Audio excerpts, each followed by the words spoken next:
students, today's topic is polygons and polyhedrons.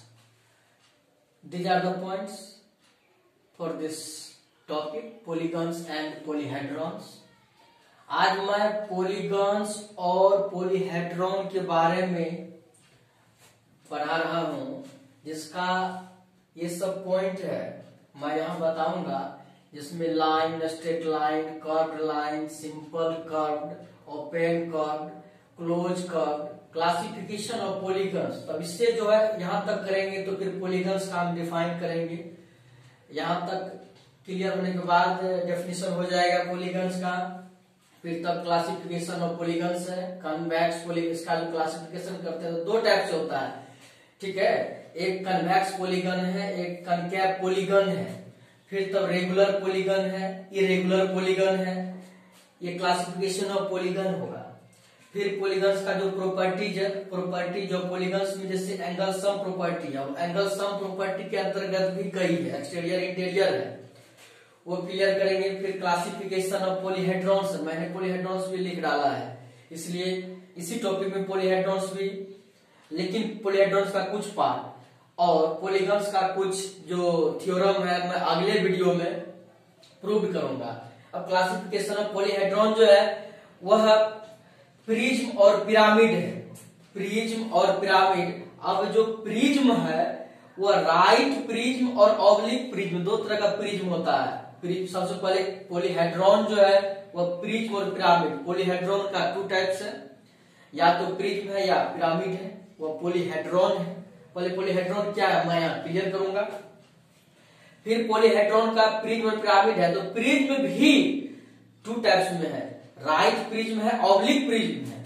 अब right prism भी कई टाइप्स के हैं, फिर ऑब्लिक प्रिज्म भी कई टाइप्स के हैं, मैं क्लियर करूंगा। फिर अब पिरामिड है, ये राइट पिरामिड है, तो फिर राइट पिरामिड और भी है, ऑब्लिक पिरामिड है और भी है, ऑब्लिक पिरामिड। अब टाइप्स ऑफ प्रिज्म, मैंने यहाँ इसी प्रिज्म को यहाँ लिख डाला है कि टाइप्स ऑफ प्रिज्म में जो है ट्रायंगुलर प्रिज्म। अब ट्रायंगुलर प्रिज्म क्या है? रेक्टेंगुलर प्रिज्म, जिसको रेक्टेंगुलर प्रिज्म को ही क्यूबॉइड कहते हैं। तो क्यूबॉइड के बारे में मैंने पढ़ाया भी है। तो रेक्टेंगुलर प्रिज्म को यहाँ क्यूबॉइड कहते हैं, और स्क्वायर प्रिज्म को क्यूब कहते हैं। क्यूब के बारे में मैंने पढ़ाया है प्रीवियस क्लासेस में। तो फिर पेंटागोनल प्रिज्म है, ये प्रिज्म का हो गया। तो पिरामिड का हमने यहाँ लिखा टाइप्स ऑफ पिरामिड। अब इसमें क्या, पिरामिड में भी ट्रायंगुलर पिरामिड होता है, रेक्टेंगुलर पिरामिड होता है, स्क्वायर पिरामिड होता है, पेंटागोनल पिरामिड होता है, ठीक है। तो चलिए अब चलते हैं यहां से। यहां तक तो मैंने इसका इंट्रो, सिर्फ इसका परिचय करवाया कि कौन क्या है।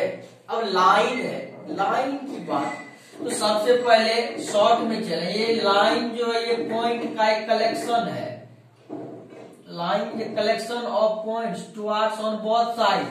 दोनों साइड जब इस तरह से पॉइंट, यानी कि ये और अगर नजदीक नजदीक कर दिया जाए ऐसे करके, तो एक तरह की लाइन बन जाएगी। ये पॉइंट ये इसका कलेक्शन है, तो दोनों तरफ जा रही है ये लाइन, इसीलिए दोनों तरफ हम एरो लगा दिए हैं।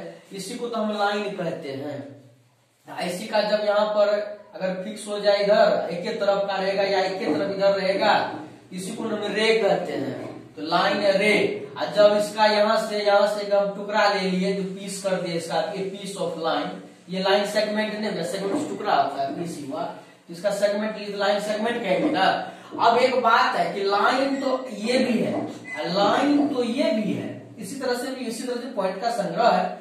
दोनों में डिफरेंस है, ये कर्व लाइन है, ये स्ट्रेट लाइन है। तो मैंने लिखा लाइन फिर स्ट्रेट लाइन, तो स्ट्रेट लाइन ये है, तो फिर मैंने कर्व लाइन लिखा, ये कर्व लाइन है। टेढ़ी मेढ़ी रेखा, टेढ़ी मेढ़ी, इसी को हम कहते हैं कर्व। अब एक बात है कि ये कर्व भी, कुछ कर्व ऐसा है जो ओपन है, जैसे देखो ये है ओपन है, जहां से स्टार्ट हुआ था वहां जाकर के नहीं मिला। अब देखो यहां था, इसका यहां चला गया, इसको हम ओपन कर्व कहते हैं। क्लोज कर्व क्या होता है, जैसे घूम फिर करके इसे आ गया, जहां से चला था वहीं जाकर के मिल गया, क्लोज कर्व है ये क्लोज कर्व हो गया। और भी इसका क्लोज कर्व का हम एग्जांपल ले सकते हैं, जैसे यहां से चला, यहां आया, यहां गया, यहां आकर ये भी तो क्लोज कर्व है। तो अब क्लासिफिकेशन ऑफ पॉलीगन है। अब यहाँ बात है कि क्लोज कर्व ओपन कर्व, इसमें क्या होता है। अब simple curve, simple close curve जो है मैंने इसमें नहीं लिखा है। अब देखते हैं यहाँ पर जो सिंपल क्लोज कर्व, एक पॉइंट यहाँ है जो कि मुझे लिखना चाहिए। यहाँ पर सिंपल क्लोज कर्व क्या होता है, ऐसा कर्व जिसे यहाँ ये जो क्लोज कर्व है ये सिंपल क्लोज कर्व नहीं है, क्योंकि एक दूसरे को यहाँ पर कट करते, इसी वजह से नहीं हुआ। अगर ऐसा होता, ये देखो ये तो क्लोज है ना, कर्व तो है कि यहाँ से यहाँ फिर यहाँ चला गया, यहाँ चला, कर्व तो है, क्लोज तो है, लेकिन एक दूसरे को नहीं काट रहा है। ये सिंपल क्लोज कर्व हो गया, ये क्लोज कर्व है, दोनों डिफरेंस है। सिर्फ क्लोज कर्व कहेंगे तो ये सिंपल हो भी सकता है, नहीं भी होगा, इसलिए यहाँ पर हमने सिंपल क्लोज कर्व यहाँ मैं लिख देता हूं। एक तो होता है simple close curve, simple close curve ये होता है। तो ये सिंपल, अब जैसे यहां से यहां आया, यहां गया, यहां मिल गया, यहां मिल गया, जहां से शुरू हुआ था वहां मिल गया, तो ये सिंपल क्या हो गया, सिंपल क्लोज कर्व। तो सिंपल क्लोज कर्व है। अगर इसी तरह से आकर के ऐसे ऐसे करके मिलता, कट फुट करके मिलता तो नहीं होता, ठीक है।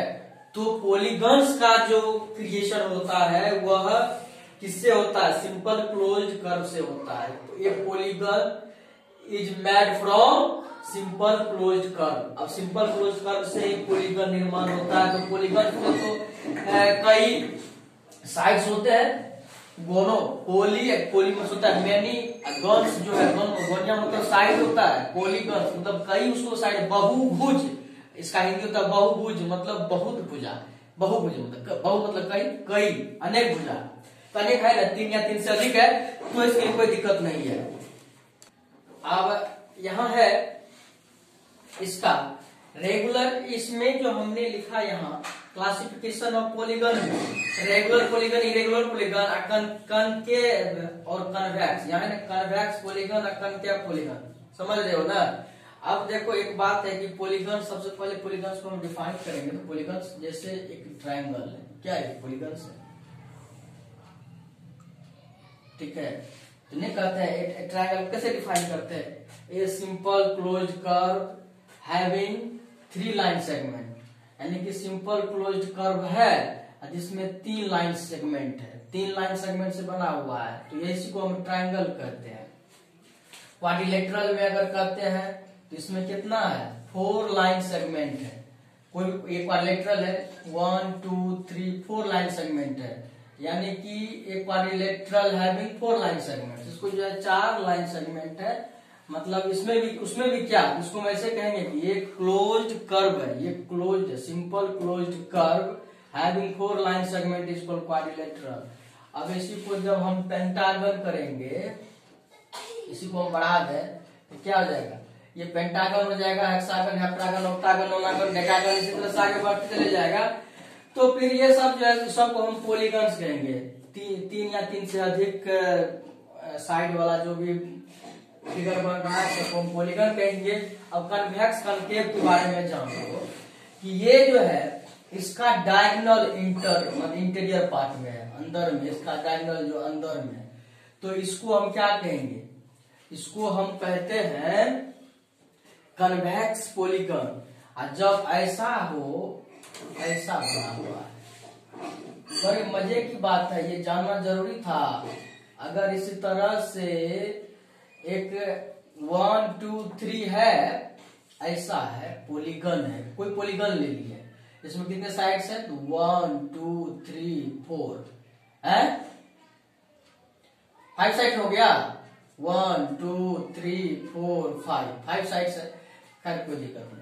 अब देखो इसमें क्या है, इसका जो हम डायगोनल्स लेंगे, इसका एक डायगोनल अंदर हो जाएगा, जैसे देखो ये यहां से यहां मिलाएंगे, एक अंदर बाहर, एक मतलब इसका कहने का यह है कि कन्वेक्स पॉलीगन में सभी डायगोनल्स अंदर होते हैं इंटीरियर पार्ट में, और कनकेव में सभी डायगोनल्स इंटीरियर पार्ट में नहीं होते। जैसे इसका अगर एक डायगोनल ये हो जाएगा मिलाएंगे तो ये डायगोनल अंदर में है नहीं, उसके बाहर भाग में एक्सटीरियर पार्ट में, इसीलिए उसको हम कहते हैं कनकेव, इसको कन्वेक्स कहते हैं। ये पॉलीगन्स का है। और भी इसका आगे मैं बताऊंगा। अब यह रेगुलर इरेगुलर क्या होता है? रेगुलर का मतलब होता है कंटिन्यू, जैसे कि अगर साइड भी जितना है तो ऑल साइड्स भी उसका सेम हो जाना चाहिए, एंगल भी सेम हो जाना चाहिए। जैसे कि स्क्वायर लेते हैं, हमने एक स्क्वायर लिया तो इसका जो है सो ये 90 डिग्री हो गया, ये भी 90 डिग्री हो गया, ये भी 90 डिग्री हो गया, ये भी 90 डिग्री हो गया। अब ये साइड, ये साइड, ये साइड, ये side, all sides and all angles are equal. तो इसको हम क्या कहेंगे? इसी को ये थोड़ा टेढ़ा हो गया, कोई दिक्कत नहीं। इसको जो ये स्क्वायर है लिख देते हैं, ठीक है, स्क्वायर है तो ऑल साइड्स भी 90 डिग्री है, और कहते हैं ऑल साइड्स इक्वल भी है, ऑल एंगल्स 90 डिग्री है, all sides and all the angles are equal, है ना। ये 90 डिग्री 90 डिग्री 90 डिग्री 90 डिग्री, इसका सभी एंगल इक्वल है। ठीक, ये साइड, ये साइड, ये साइड, ये साइड, सभी साइड इक्वल है। इसी को हम रेगुलर पॉलीगन कहते हैं। ये रेगुलर पॉलीगन है। अब एक बात है, अगर रेक्टेंगल लेते हैं, रेक्टेंगल ये भी तो 90 डिग्री है, 90 डिग्री है, 90 डिग्री है, 90 डिग्री है, 90 डिग्री 90 डिग्री 90 डिग्री तो है, इक्वी एंगुलर है। ये इक्वी एंगुलर है कि सभी एंगल इक्वल है, लेकिन सभी साइड, ये साइड, ये साइड इक्वल है क्या? नहीं है, इसलिए इसको रेगुलर नहीं कहेंगे। रेगुलर पॉलीगन ये है कि जब all sides and all the interior angles same हो, इक्वल हो, तभी उसी पर हम कहेंगे उसको। अब चलते हैं प्रॉपर्टीज ऑफ पॉलीगन्स। ये प्रॉपर्टीज ऑफ पॉलीगन्स में एंगल सम प्रॉपर्टी। अब ये क्या होता है? ये बहुत इंपॉर्टेंट चीज है। ये भी एंगल सम प्रॉपर्टी जो होता है ये क्या है? All the sum of all, ऐसे है, sum of all the angles of a triangle is 180 degree. यदि हम एक ट्राइंगल लिया तो बना हुआ था एक ट्राइंगल, इसके ये एंगल, ये एंगल, ये एंगल, अगर हम तीनों को जोड़ देंगे ए बी सी, इसका प्रैक्टिकल भी मैं करवाऊंगा नेक्स्ट क्लास में, इसका प्रैक्टिकल करवाऊंगा। एक सीजर और एक पेज लेकर के ट्राइंगल बना करके तीन एंगल काट के जोड़ूंगा, प्रैक्टिकल करवाऊंगा कैसे 180 डिग्री होता है। चलिए अब देखते हैं इसका जो angle A plus angle B plus angle C equal to 180 degree होता है। The sum of all the angles of a triangle is 180 degree. The sum of all the angles of a quadrilateral is 360 degree. इसका sum हो जाएगा 180 degree. या जब quadrilateral हो जाएगा तो इसके सभी एंगल का योग क्या हो जाएगा? Angle A plus angle B plus angle C plus angle D, ये 360 डिग्री हो जाएगा। ठीक है, ये 360 डिग्री हो जाएगा। तो अब एक बात यहाँ ये भी है, एंगल सम प्रॉपर्टी है। और याद रखना कि जब ट्राइंगल ही बन रहा है तो इसको इसी तरह से आगे बढ़ा दें, इसको भी आगे बढ़ा दें, इसको भी आगे बढ़ा दें। क्लियर है ना? तो ये एंगल का सम जो है सो 180 डिग्री एंगल होगा, क्योंकि ये स्ट्रेट लाइन है ना। फिर ये इसका इंटीरियर है, इसका एक्सटीरियर, इसका इंटीरियर, इसका एक्सटीरियर, क्या होगा? 180 डिग्री होगा। अब ये देखो 180 डिग्री होगा, ये भी 180 डिग्री होगा, ये भी 180 डिग्री होगा। क्लियर है ना? तो इसका जो शीर्ष, इसको वर्टेक्स कहते हैं, इस वर्टेक्स पर का एंगल, वर्टेक्स पर का एंगल, वर्टेक्स पर का एंगल 180 डिग्री होता है। क्लियर हो गया ना? अगर क्वाड्रिलेटरल भी है तो इसको हम अगर इस तरह से बढ़ा देते, ये एंगल 180 डिग्री होगा। इसको भी अगर हम बढ़ा दें तो ये एंगल होगा 180 डिग्री। अगर इसको बढ़ा दें तो ये एंगल 180 डिग्री होगा। अगर इसको बढ़ा दें तो ये एंगल 180 डिग्री होगा। तो इसका मतलब कि पॉलीगन्स में अगर हम पेंटागोनल ले, हेक्सागोनल, ऑक्टागोनल जो भी ले, उसके जो वर्टेक्स पर होगा, वर्टेक्स पर जो होगा 180 डिग्री का एंगल बनेगा। ठीक है। हाँ, एक बात और याद रखना है कि जितना है इसका, अगर हम ये तो 4 साइड वाला है, 5 साइड वाला लेंगे, 10 वाला लेंगे, ऑक्टागोनल में 8 वाला लेते हैं ऑक्टागोनल, तो लगभग में जो है ना, लगभग गोल तरह की आकृति होने लगेगी, 360 डिग्री का एंगल बनने लगेगा। और याद रखना कि एक्सटीरियर एंगल जो बनेगा इसका, ये एक्सटीरियर एंगल, सभी एक्सटीरियर एंगल का अगर जोड़ देंगे तो वो 360 डिग्री होता है। हमेशा इसको याद कर लो, कोई भी पॉलीगन हो, एनी पॉलीगन में एक्सटीरियर एंगल का जो सम होगा वह 360 डिग्री ही होगा, चाहे वह जो पॉलीगन हो, ट्रायंगल हो, क्वाड्रिलेटरल हो, पेंटागोनल हो, हेक्सागोनल हो, हेप्टागोनल, ऑक्टागोनल, नोनागोनल, डेकागोनल, जो भी अनडेकागोनल, जो भी ये पॉलीगन्स में जो भी कहोगे उसका जो सम होगा वह 360 डिग्री होगा, यानी कि और जैसे एकदम सर्किल के जैसे बनना शुरू हो जाएगा। इसीलिए उसको हम कहते हैं, इसको क्या कहते हैं, इसी को हम ये एक्सटीरियर एंगल का सम कहते हैं। अब एक बात देख लो, अगर कोई है जैसे हम इसका एक एग्जांपल लेते हैं, एक चीज और, एक क्वाड्रिलेटरल का, तो बढ़िया से क्वाड्रिलेटरल बनाते हैं। इस क्वाड्रिलेटरल में एक चीज को देखना, एक क्वाड्रिलेटरल है, इसका ये बढ़ा दिए, इसका ये बढ़ा दिए, इसका ये बढ़ा दिए, इसका ये बढ़ा दिए, ठीक है। हम यहाँ पर ए लिखते हैं, यहाँ बी लिखते हैं, यहाँ सी लिखते हैं, यहाँ डी लिखते हैं। तो एक क्वाड्रिलेटरल बना दिए। इस क्वाड्रिलेटरल में ए बी सी डी हमने वर्टेक्स को लिख दिया है। तो इसका इंटीरियर एक्सटीरियर, इसका interior exterior, interior exterior, interior exterior, इस सब का जो है ना ये 180 180 180 180 सब में ऐसे ही होगा। वो जो है सो इसका दोनों इसको जोड़ेंगे तो 180 होगा, 180 होगा, 180 होगा। लेकिन इसका एक्सटीरियर एक्सटीरियर एक्सटीरियर एक्सटीरियर को जोड़ेंगे ना तो हमेशा के लिए वह कितना हो जाएगा, 360 डिग्री ही होगा, हमेशा 360 डिग्री होगा। तो चलो एक बात तो जान लिया ना कि वर्टेक्स पर जो होता है वह कितना का होता है, वर्टेक्स पर जो होता है ना, वर्टेक्स पर होता है कितना का, तो 180 डिग्री का।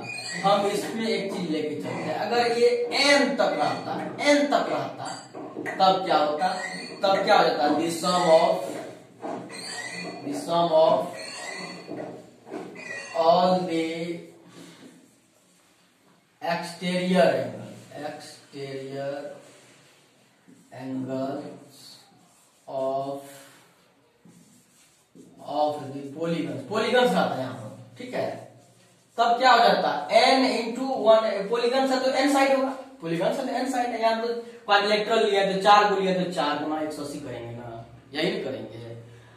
तो यहाँ अब वो कि सर जी आपने तो कहा था कि ये जो है सो इसका जो एक्सटीरियर एंगल का जो है सम जो है वह 360 डिग्री होता है, तो आपने क्या लिख दिया है, तो सही बात है। यहाँ वर्टेक्स पर हमको लिखना चाहिए, वर्टेक्स पर एंगल कितना होता है, the sum of all the exterior angles at the vertex होगा, at the vertex of the polygons, ये यहाँ लिखना जरूरी था, ठीक है। at the vertex of the polygon,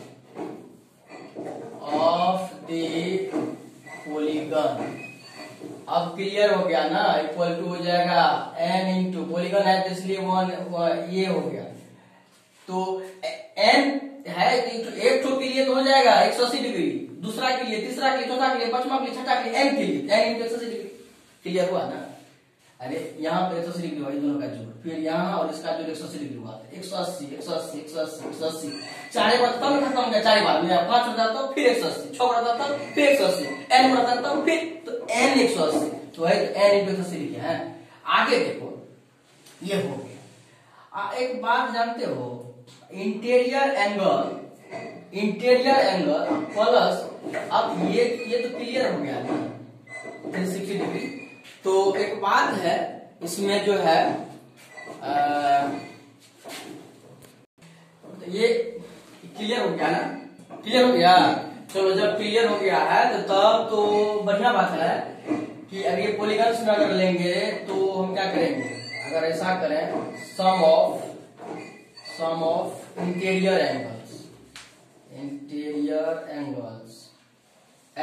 ये हो गया एंगल्स, अब प्लस 360 डिग्री, क्यों लिखे 360 डिग्री रे, ये इंटीरियर एंगल हो गया, ये जो लिख रहे हैं उसको देखना, 1 2 3 4 और होता तो 5 और होता 6 और होता तो n। ये देख रहे हो यहाँ से शुरू हुआ ऐसे करके, ये इंटीरियर एंगल जा रहा है।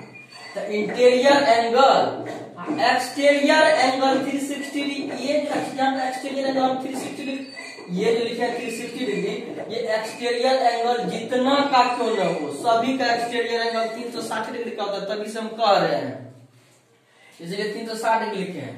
लेकिन ये 180 180 180 अगर पूरे का जोड़ कर देंगे तो 180, n गुना 180 करेंगे तो कोनो दिक्कत वो नो, ये 180 हो गया, नहीं हो गया, क्योंकि 180 180 180 180 फिर n तक जाता है, n 180। अब देखो तो इसका इंटीरियर को जोड़ दिए, सभी इंटीरियर एंगल को जोड़ दिया, सभी एक्सटीरियर एंगल को जोड़ दिए, तो एक्सटीरियर एंगल तो क्या दोनों होगा, जोड़ेंगे 360 होगा, फिक्स है। यहाँ लिख देना चाहिए, कोई बात नहीं, लिखे तो नहीं लिखे, यहाँ तो यहाँ भी लिखना पड़ता है, इतना बड़ा सेंटेंस लिखना पड़ता। तो चलो तो यहाँ लिख दिए interior angles plus exterior angles equal to हो गया n इंटू 180 डिग्री। अब एक बात देखो, इम्प्लाइड यही लिखो, सम ऑफ द इंटीरियर एंगल्स,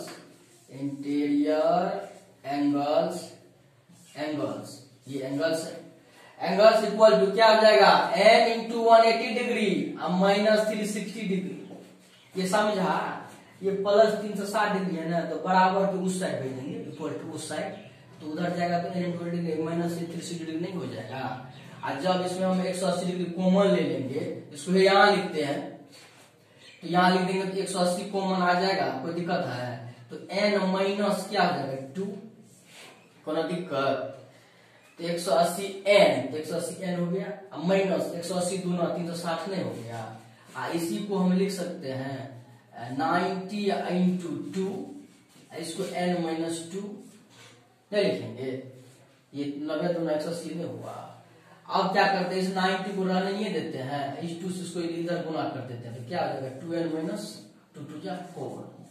इसी को न लिखते हैं 2n माइनस 4 इंटू 90 डिग्री, ये फॉर्मूला होता है the sum of all the interior angles of polygon, ये फॉर्मूला है, ये ही तो फॉर्मूला है 2n माइनस 4 इंटू 90 डिग्री, या नहीं तो ऐसे कहेंगे n माइनस 2 इंटू 180 डिग्री, ये वही है।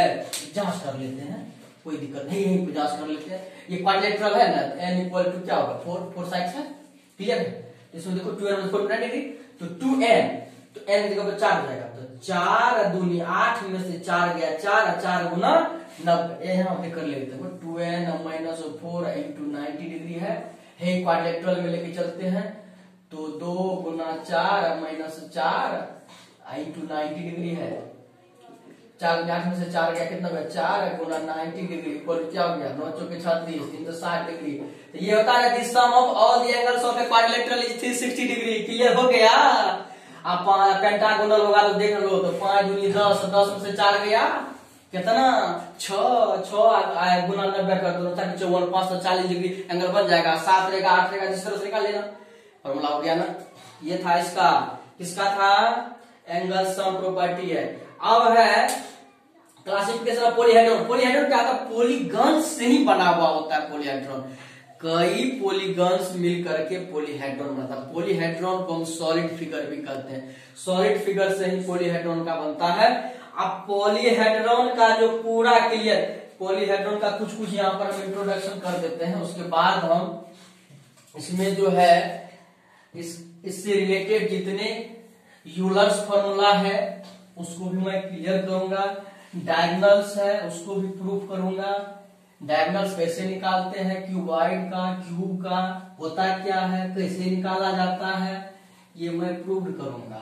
तो सबसे पहले थोड़ा पॉलीहेड्रॉन का इंट्रोडक्शन दे देते हैं कि पॉलीहेड्रॉन क्या होता है। पॉलीगन और पॉलीहेड्रॉन, यहाँ पॉलीगन्स है यहाँ पॉलीहेड्रॉन्स है। ये जो है सो 2 डायमेंशनल है, इसमें 2 डायमेंशन होता है, लेंथ ब्रेथ होता है। इसमें पॉलीहेड्रॉन में लेंथ ब्रेथ या थिकनेस के या हाइट के या उसका डेप्थ के है, यानी कि 3 डायमेंशनल है। 3 डायमेंशनल ऑब्जेक्ट, इसको हम सॉलिड फिगर भी कहते हैं। ये सॉलिड फिगर है, तो ये सॉलिड फिगर जो होता है या प्रिज्म होता है पिरामिड होता है। तो एक बात है क्यूबाइड सब तो पढ़े ही हो, क्यूबाइड पढ़े हो तो सॉलिड फिगर है वो मालूम है, 3 डायमेंशनल ऑब्जेक्ट है, क्लियर है ना। उसी में भी डायगोनल्स होता है, क्यूबाइड में 4 डायगोनल्स होता है, तो कैसे निकलता है वो क्लियर कर देंगे, ठीक है। अब ये फिर जो है प्रिज्म और पिरामिड, तो सबसे पहले हम बना देते हैं, एक क्यूबॉइड बना देते हैं, क्लियर है। मिला देते हैं इसको इसको इसको, ये क्या हो गया, ऐसे लगता है कि जैसे आउटसाइड इक्वल हो गया क्यूब जैसे, तो मान लो दोनों काम चल जाएगा इसी से, तो बना लेना। अब जो है ये सॉलिड फिगर है, सॉलिड फिगर दिखाने के लिए मैंने बनाया, तो अब ये क्लियर हो गया ना, ये है। तो इसमें क्या है, इधर भी जो ये पॉलीगन्स है, 6 पॉलीगन्स जिसको हम फेसेस कहते हैं, यहाँ पर जब हम क्यूबाइड बनाने लगते हैं ना, तो वहां पर उसको फेस कहते हैं, यहाँ पर पॉलीगन्स नहीं कहने लगते कि ये पॉलीगन्स 6 सतह होती है, चारों तरफ से रेक्टेंगुलर है, rectangular faces, rectangular faces, rectangular faces, rectangular faces है, उसी फेसेस तो फुल रेक्टेंगुलर क्या है, वो तो पॉलीगन्स है, तो पॉलीगन्स से बना हुआ है, चारों से पॉलीगन्स से बना हुआ है, तो इसको हम क्या कहते हैं, इसी को तो हम कहते हैं प्रिज्म कहते हैं। अब फिर इसमें क्या होता है, टॉप एंड बॉटम, बॉटम मतलब नीचे, टॉप मतलब ऊपर, फ्रंट मतलब आगे, बैक मतलब पीछे, यही होता है। क्या होता है, जब किसी भी सॉलिड फिगर होता है, सॉलिड फिगर का ऊपर टॉप, नीचे बॉटम, आगे फ्रंट और पीछे बैक, यही ना होता है।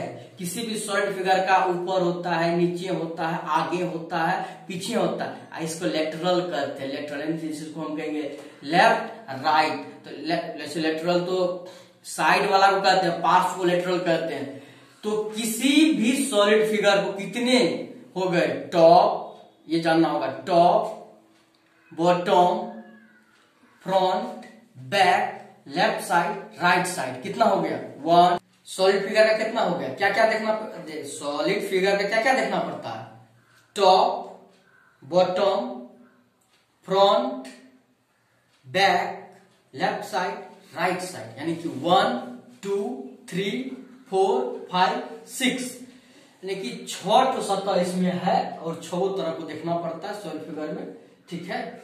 तो अब ये चलते हैं यहां पर, ये जो है तो इसका टॉप एंड बॉटम आइडेंटिकल होता है। अब आइडेंटिकल का मतलब हुआ कि जैसा नीचे में है हूबहू वैसा फिगर जो है ऊपर भी है, जैसे एक मकान है, ये क्यूबॉइडल टाइप का एक ये बिल्डिंग है, इसका जो छत है, रूफ है, वो ऐसा ही है जैसा इसका नीचे है, आइडेंटिकल है। ये दीवार जैसा है वैसा ही इस साइड है, इसका ये आइडेंटिकल है, इसका ये आइडेंटिकल है, उसका आइडेंटिकल इधर है, इसका आइडेंटिकल उधर, इस साइड का आइडेंटिकल इधर है, इस साइड का आइडेंटिकल इधर है। तो ये सॉलिड फिगर में होता है इसमें, प्रिज्म में।